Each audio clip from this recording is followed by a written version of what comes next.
ચંપા ગૌરીનું શક પણ પાકું, પણ મારી એક નાનકી એવી શરત છે. અરે કામદાર, તમારી એક શરત નહીં, કોથળા ભરીને શરત કરો. આ લગ્નનો માંડવો તમારી હવેલીના આંગણામાં નખાશે. કામદાર, નાખજો, જ્યાં નાખવો ત્યાં નાખજો. આ હવેલી તમારી જ છે ને. આ મારી દીકરી ચંપા ગૌરી છે ને, ઈ ઘોડે ચડીને આ હવેલીમાં ભણવા આવશે. હાથી હોય કે ઘોડા, અમારે તો પોંખવાની જ છે ને. રોકડચંદ શેઠ તો બોલાવો મૂર્તિયાને, એટલે કન્યા જોઈ લે. મૂર્તિઓ તો પેઢીએ વેપાર કરે છે. બેટા ચંપા ગૌરી, જાઓ જઈને મૂર્તિયાને જોઈ લ્યો. જોઈ લ્યો હા. જા ધીરે.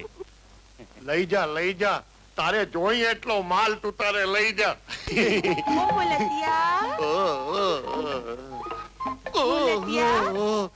હાલો ઘૂંઘટ ઉધાલો, એટલે હું તમને દોઈ લાવું. અરે પણ તું છે કોણ? એ હું ધોકલચંદ કામદાલની તંપાતલી. એ તમને ખબર છે? માલા ને તમારા બાપાએ આપનું કલી નાખ્યું. છપ્પન. આવો ઈ આપણું નહીં કર્યું હોય, એનું કર્યું હશે. ઓ મુરતિયા, ઉઘાડો ઘૂંઘ તો તમારી બોબડીનો. હું બોબલી નથી. હા, એ તો છે ને, મને બધા ઘરમાં લાદથી બોલાવે છે ને, એટલે હું લાદમાં બોલું છું.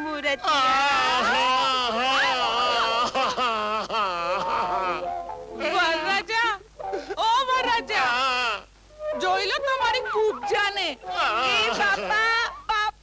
એ બાપા, જો મને આ કૂબજા કહે છે. શું થયું મારી દીકરી ચંપા ગૌરી? ક્યાં ગઈ મારી ડકોરી? શું થયું બેટા? ચંપા, એ બાપા, પેલી તાપલી છે ને, મને કૂબજા કહીને ચાલી ગઈ. મારા હાડા કપૂત, ઊભો થા કહું છું. ઊભો થા. પોલીસ સાકરને પાછી દુકાનમાં ખાલી. અરે ગાંગરચંદ, હવે તમે સોનગઢના કામદારના જમાઈ થયા. સિપાહીઓ, આજથી આ હવેલી ઉપર પહેરો રાખો.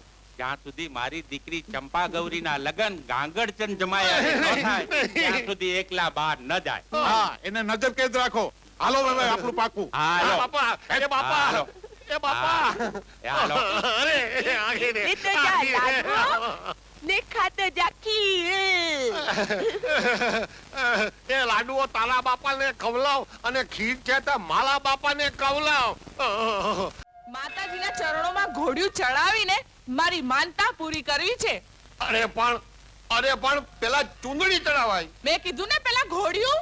તો જવો હાકર, હક પણ પેલા હમણાં કજિયો થઈ જાય. કજ્યો થાતો હોય તો થાય, જોઈ લઈએ પેલા કોણ જીતે છે. હા એમ હા. ચાલો મનાવું છું તો માનતી નથી તારી જાતની. અરે ગાંગર, હાકર મારું. રેવા દે. ભાઈ ઉપર હાથ ના ઉપાડાય. ઓહો, બાપુ તમે આ મંદિરે આવ્યા?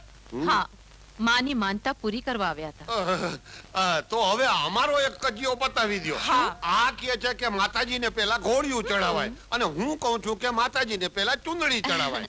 પહેલા ચુંદડી ચડાવાય, પછી ઘોડિયું. આ છે સાકર. હા બાપુ, આ હાકર છે અને હું ગાંગડો. હાકર ને ગાંગડો. ચાલો. અરે બાપુ, ઓલું યાદ કરાવી દઉં. ઓલ્યું શું? આ તમારું વચન.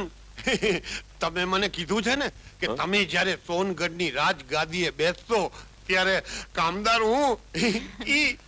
અરે ગાંડા ગાંગડ, રજપૂતને વચન યાદ દેવડાવવાની જરૂર ન હોય. ન હોય ઘણી ખમા અંદાતા. હવે કામદારનું આપણું પાકું.